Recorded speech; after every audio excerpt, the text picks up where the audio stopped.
कड़ाके की ठंड पड़ रही थी। जनवरी का महीना था। इसी गांव में एक पुराना सा घर था जहां 3 लोग रहते थे, रमेश, उसकी पत्नी सुमन और सास कांताबेन। कांताबेन स्वभाव से बहुत ही खड़ूस महिला थीं। उन्हें दुनिया की हर चीज में कमी निकालने की आदत थी। रमेश बेचारा सीधा साधा आदमी था जो दिन भर शहर में काम करने जाता और शाम को घर लौटता। घर का सारा काम सुमन को ही करना पड़ता था और कांताबेन रजाई में बैठे बैठे बस हुक्म चलाती रहती थीं। अरे बहू, ये कैसी झाड़ू लगा रही है? कितना कूड़ा रह गया। तेरी माँ ने कुछ सिखा के नहीं भेजा क्या? माफ कर दीजिए सासू माँ, आगे से ध्यान रखूंगी। सुबह के 6 बजे थे, लेकिन बाहर अभी भी अंधेरा था। कांताबेन अपने कमरे में मोटी रजाई ओढ़े लेटी थीं, लेकिन उनकी आवाज पूरे घर में गूंज रही थी। उन्होंने रजाई के अंदर से ही चिल्लाना शुरू कर दिया, अरे सुमन, ओ सुमन, क्या अभी तक सो रही है? देख तो जरा बाहर कितनी ठंड है और तुझे अभी तक चाय बनाने की सुध नहीं है। सुमन बेचारी पहले ही उठ चुकी थी और ठंडे पानी से बर्तन धो रही थी। उसके हाथ ठंड से सुन्न हो गए थे, उंगलियां लाल पड़ गई थीं। लेकिन सास की आवाज सुनते ही वह भागकर रसोई में गई। उसने जल्दी जल्दी चूल्हा जलाया और चाय का पानी रखा। सुमन मन ही मन सोच रही थी कि काश माँ जी थोड़ा समझती कि इतनी ठंड में नल का पानी कितना ठंडा होता है, लेकिन वह चुप रही। चाय लेकर सुमन जब कांताबेन के कमरे में पहुंची तो कांताबेन ने रजाई से सिर्फ अपना मुंह बाहर निकाला। उन्होंने चाय का कप हाथ में लिया और एक घूंट भरते ही मुंह बना लिया। वह बोली, ये क्या चाय बनाई है? न अदरक का स्वाद है, न इलायची की महक, बस मीठा पानी घोल कर ला दिया है। तू चाहती है कि मैं ठंड से ठिठुर कर बीमार पड़ जाऊं? सुमन ने धीरे से कहा, माँ जी, मैंने अदरक अच्छी तरह कूट कर डाली थी। शायद आपकी जुकाम की वजह से आपको स्वाद नहीं आ रहा होगा। थोड़ी देर बाद रमेश तैयार होकर कमरे में आया। रमेश ने कहा, माँ, मैं काम पर जा रहा हूँ, ठंड बहुत ज्यादा है, आप बिस्तर से मत निकलना, और सुमन, तुम भी अपना ध्यान रखना। कांताबेन ने तुरंत अपना नाटक शुरू कर दिया। वह खांसने लगीं और बोलीं, बेटा, तू तो जा रहा है, लेकिन मेरी हालत देख, ये ठंड मेरे हड्डियों में घुस गई है और तेरी बीवी से तो एक ढंग की चाय भी नहीं बनती। रमेश घबरा गया। क्या हुआ माँ, क्या चाहिए आपको? कांताबेन ने मासूम सा चेहरा बनाकर कहा, बेटा, अगर ताज़ी गाजर का गर्मा गर्म हलवा मिल जाता जिसमें ढेर सारा खोया और काजू बादाम हो तो शायद मेरे शरीर में थोड़ी गर्मी आती, पर रहने दे, तेरी बीवी को कौन इतनी मेहनत करने को कहे। रमेश ने सुमन की तरफ देखा और कहा, सुमन, आज माँ के लिए गाजर का हलवा बना देना, ठंड बहुत है, इन्हें अच्छा लगेगा। सुमन जानती थी कि गाजर का हलवा बनाने में घंटों लगते हैं, गाजर को घिसना, दूध में पकाना और फिर भूनना, लेकिन पति की बात वह टाल नहीं सकती थी। उसने सिर हिलाया और रमेश चला गया। सुमन ने स्वेटर को कसकर लपेटा और गाजर घिसने बैठ गई। 1 किलो, 2 किलो, 3 किलो गाजर घिसते घिसते उसके कंधे दुखने लगे, लेकिन कांताबेन हर 10 मिनट में आवाज लगाती, कितनी देर है, क्या शाम को खिलाएगी हलवा? दोपहर हो गई। पूरे घर में हलवे की खुशबू फैल गई थी। सुमन ने एक बड़ी कटोरी में गर्मा गर्म हलवा निकाला, उसके ऊपर काजू और बादाम सजाए और कांताबेन के पास ले गई। कांताबेन ने रजाई के अंदर ही बैठकर कटोरी हाथ में ली। उन्होंने एक बड़ा चम्मच भरकर मुंह में डाला। सुमन उम्मीद कर रही थी कि शायद अब माँ जी खुश होंगी। कांताबेन ने पूरा हलवा खा लिया, फिर बोली, ठीक ही बना है, लेकिन वो बात नहीं है जो मेरी माँ के हाथ में थी। चीनी थोड़ी कम है और खोया भी तुमने बचा लिया लगता है। खैर, अब बना ही दिया है तो मैं खा लेती हूं ताकि अन्न का अपमान न हो। यह सुनकर सुमन को बहुत बुरा लगा। उसने इतनी मेहनत से ठंड में ठिठुरते हुए हलवा बनाया था और बदले में तारीफ का एक शब्द भी नहीं मिला। कांताबेन ने पूरी कड़ाही का आधे से ज्यादा हलवा छट कर लिया और फिर से रजाई ओढ़कर सो गईं। शाम को जब अंधेरा होने लगा तो ठंड और बढ़ गई। रमेश काम से लौटा तो अपने साथ एक नई अंगीठी और कुछ कोयले लेकर आया।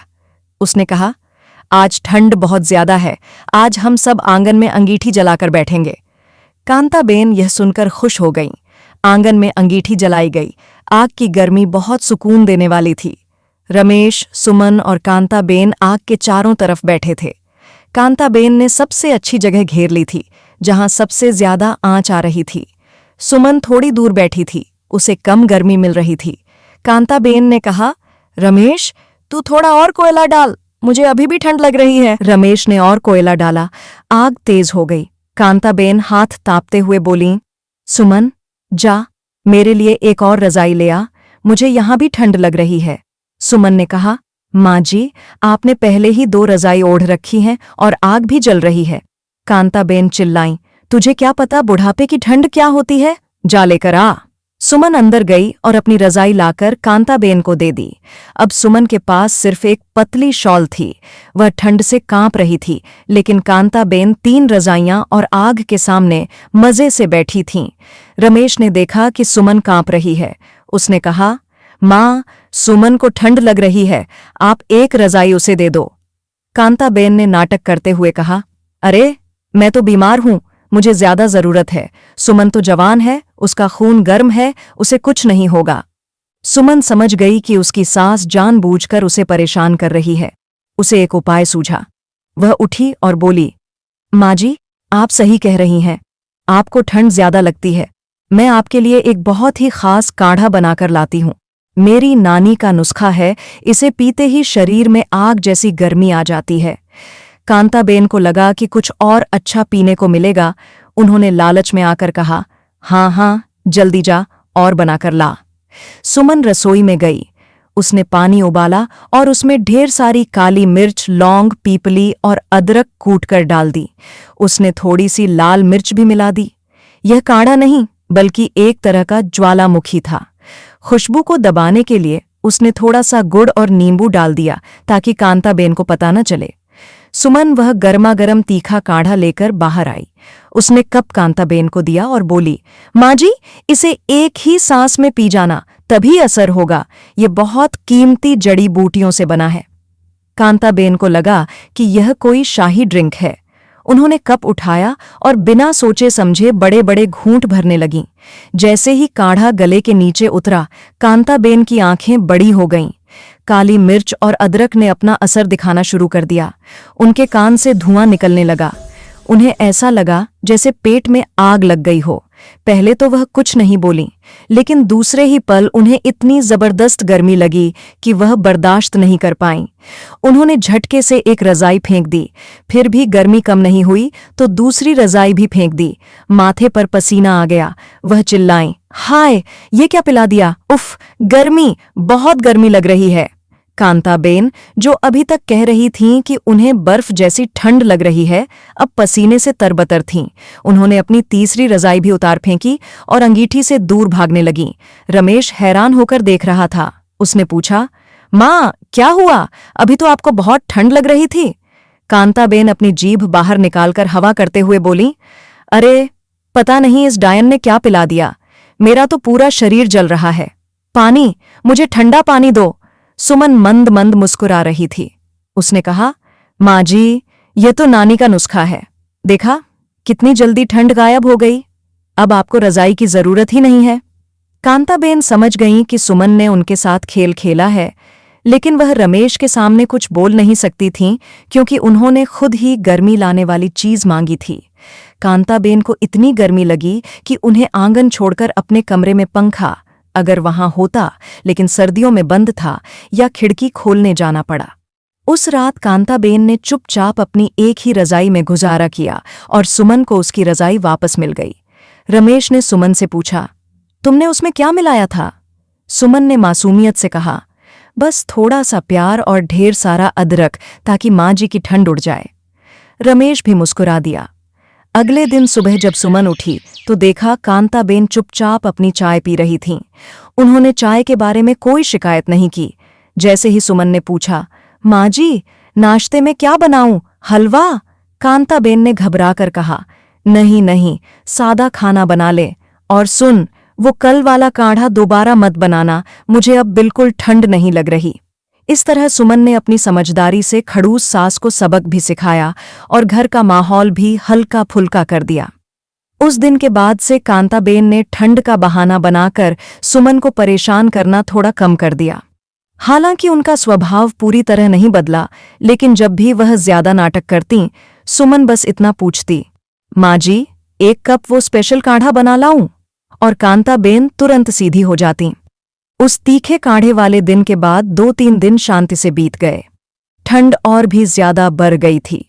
आसमान में सूरज निकलने का नाम नहीं ले रहा था। कांताबेन अब रजाई में तो चुपचाप बैठती थीं, लेकिन उनका दिमाग हमेशा नई शैतानी सोचने में लगा रहता था। अब एक नई मुसीबत शुरू हुई, नहाने की। पिछले 4 दिनों से कांताबेन नहाई नहीं थीं। ठंड के मारे उन्होंने पानी को हाथ तक नहीं लगाया था, लेकिन वह अपनी कमी मानने वालों में से नहीं थीं।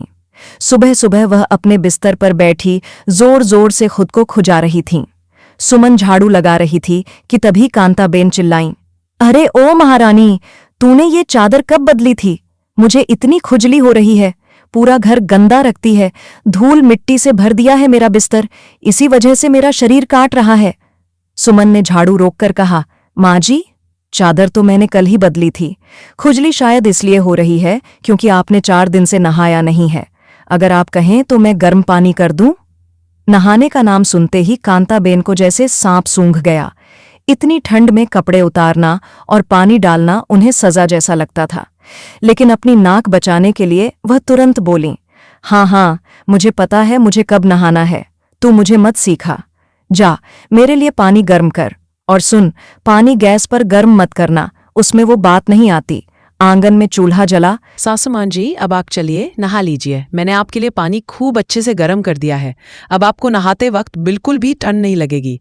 मैंने गुसल खाने में गर्म पानी की बाल्टी रख दी है। आप बिना चिंता किए आराम से नहा आइए। कपड़े और तौलिया भी वहीं रख दिए हैं। पानी का तापमान बिल्कुल सही है, बस अब आप देर मत करिए। हाँ हाँ, सुन लिया मैंने, अब तुम शांत रहो। मुझे पता है कि पानी गर्म है। पूरे घर में ढिंडोरा पीटने की जरूरत नहीं है। मैं अभी जा ही रही थी। तो मुझे मत सिखाओ कि मुझे कब नहाना है और कब नहीं। मेरे कान ठीक है, इतनी बार बोलने से पानी और ज्यादा गर्म नहीं हो जाएगा।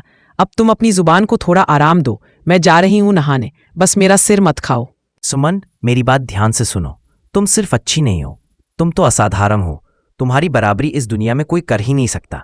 मैं रोज अपनी आंखों से देखता हूं कि कैसे माँ का पारा चढ़ा रहता है। वो तुम्हें छोटी छोटी बातों पर बेवजह भी डांट देती हैं और तुम्हें बुरा भला कहने का कोई मौका नहीं छोड़ती। उनका स्वभाव मैं जानता हूं उम्र के साथ कितना चिड़चिड़ा हो गया है और उनकी जुबान कितनी कड़वी हो गई है, लेकिन फिर भी तुम उनसे इतना निस्वार्थ प्यार करती हो कि मेरी आंखें भर आती हैं जब तुम उनकी हर कड़वी बात को सुनती हो। अरे नहीं नहीं जी, आप मुझे इतना बड़ा और महान मत कहिए। ऐसी कोई खास बात नहीं है। मैं तो बस अपना छोटा सा फर्ज निभा रही हूँ। असल में अच्छे तो आप सब लोग हैं जो मुझे इतना प्यार, इतना सम्मान और इतना भरोसा देते हैं। आप ही इतने अच्छे हैं जो मेरी छोटी सी बात को भी इतना बढ़ाकर देखते हैं। अगर माँ कभी गुस्सा भी करती है तो वो उनका अधिकार है, और उनका गुस्सा तो बस 2 पल का होता है। वो जानती हैं कि मैं उनकी बहू नहीं, बेटी हूँ, और अंदर से वो भी मुझसे बहुत प्यार करती हैं। उनका यह स्वभाव तो हर माँ का होता है। अगर आपने मुझे इतना सपोर्ट नहीं किया होता तो तुम्हारे चेहरे पर शिकन तक नहीं आती। तुम हंसकर उनकी बातों को टाल देती हो और पलटकर उन्हें कभी जवाब नहीं देती, बल्कि तुम तो अगले ही पल और ज्यादा लगन से उनकी सेवा में जुट जाती हो, जैसे कुछ हुआ ही ना हो। तुम्हारी ये सहन शक्ति, तुम्हारी ये मर्यादा और बड़ों के प्रति तुम्हारे ये संस्कार, सुमन, ये सब देखकर मेरा सीना गर्व से चौड़ा हो जाता है। मैं तुम्हें सच बता रहा हूं, मुझे इस बात से अंदर तक इतनी खुशी और इतना सुकून मिलता है कि मैं तुम्हें शब्दों में बयान नहीं कर सकता।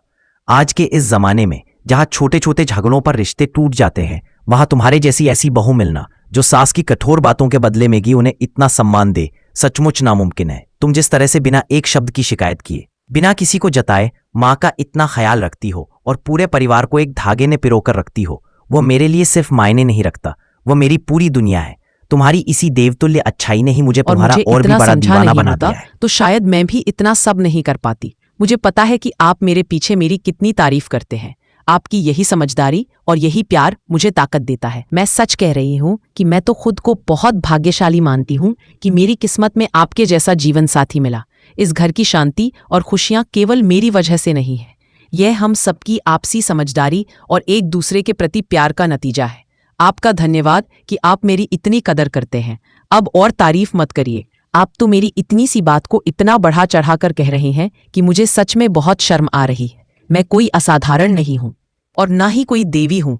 मैं तो बस इस घर की एक बहू हूँ जो अपने परिवार को प्यार करना और उनका ख्याल रखना जानती है, और यही हर पत्नी का, हर बहू का सबसे पहला फर्ज होता है।